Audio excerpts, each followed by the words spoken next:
Assalamualaikum warahmatullahi wabarakatuh. Halo teman-teman.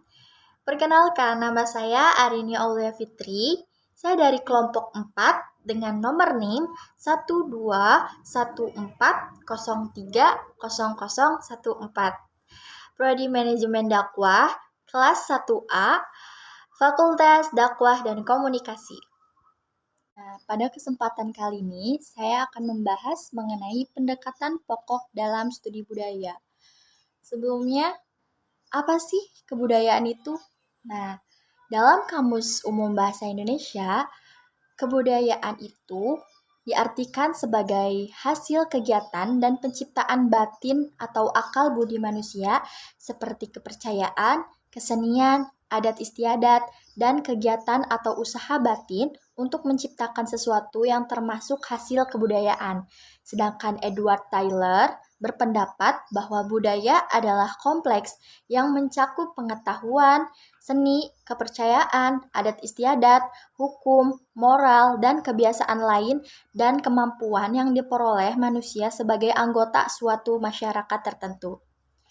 Studi budaya memiliki beberapa karakter, di antaranya yang pertama, budaya itu dipelajari dan diperoleh. Yang kedua, budaya diwariskan turun-temurun dari generasi ke generasi. Yang ketiga, budaya berkembang melalui interaksi individu.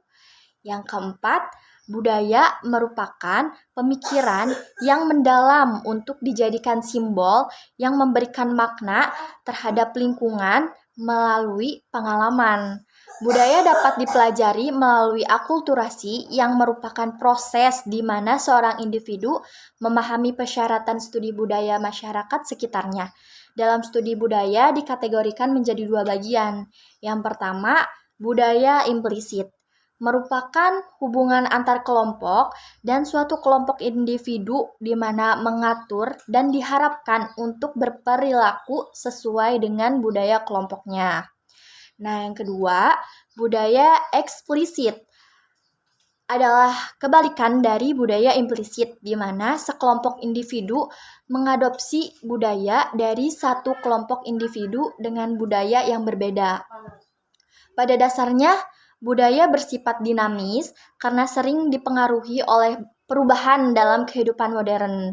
Dengan demikian, kebudayaan merupakan hasil daya cipta manusia yang menggunakan dan mengerahkan segenap potensi yang dimilikinya.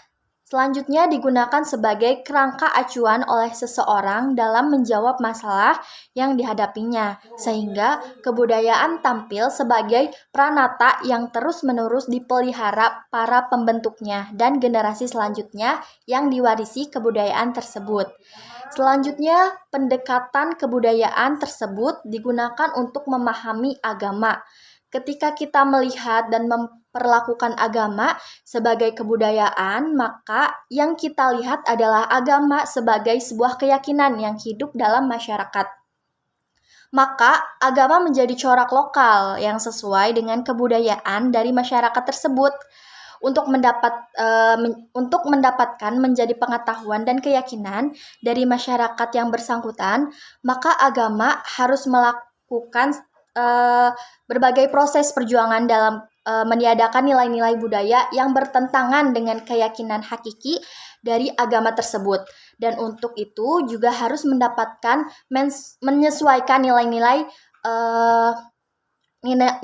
hakikinya dengan nilai-nilai budayanya serta unsur-unsur kebudayaan yang ada. Dengan demikian, maka agama akan dapat menjadi nilai-nilai dari kebudayaan tersebut. Nah, muncullah pertanyaan, apa sih manfaat melakukan pendekatan kebudayaan terhadap agama? Jawabannya, yang pertama bisa sebagai alat untuk memahami corak keagamaan yang dipunyai oleh sebuah masyarakat. Nah, yang kedua juga bisa untuk dapat mengarahkan dan menambahkan keyakinan agama yang dipunyai oleh para warga masyarakat tersebut sesuai dengan ajaran yang benar menurut agama tersebut, tanpa harus menimbulkan pertentangan. Pembahasan selanjutnya pengalaman agama yang terdapat dalam suatu masyarakat diproses oleh penganutnya dari sumber agama, yaitu wahyu melalui penalaran. Contohnya, Al-Quran dan hadis sudah melibatkan unsur penalaran dan kemampuan manusia. Dengan demikian, Islam menjadi membudaya atau membumi di tengah-tengah masyarakat melalui pemahaman terhadap kebudayaan tersebut. Seseorang akan dapat mengamalkan ajaran agama. Islam juga sering disebut sebagai produk budaya, khususnya di dalam budaya Arab. Hal tersebut dilatar belakangi oleh banyaknya fenomena budaya Arab yang kemudian dijadikan rujukan keagamaan, misalnya sakralisasi bulan Ramadan, mengagung-agungkan bulan haram, seperti Muharram, Rajab, Zulqa'dah, dan Zulhijjah. Penggunaan jilbab yang saat itu juga merupakan alat kultural untuk pengamanan sosial bagi perempuan dan lain-lain. Selain dikarenakan lahirnya Islam di tanah Arab dan bahasa yang digunakan dalam kitab suci agama Islam adalah bahasa Arab, keterkaitan antara budaya Arab dan Islam seringkali membuat kesulitan membedakan mana yang merupakan budaya Islam sendiri dan mana yang bukan. Ya, mungkin cukup sekian yang dapat saya sampaikan. Mohon maaf jika banyak sekali kesalahan karena saya juga masih dalam tahap belajar. Sekian dari saya akhiri. Wabillahi taufiq wal hidayah. Wassalamualaikum warahmatullahi wabarakatuh. Bye.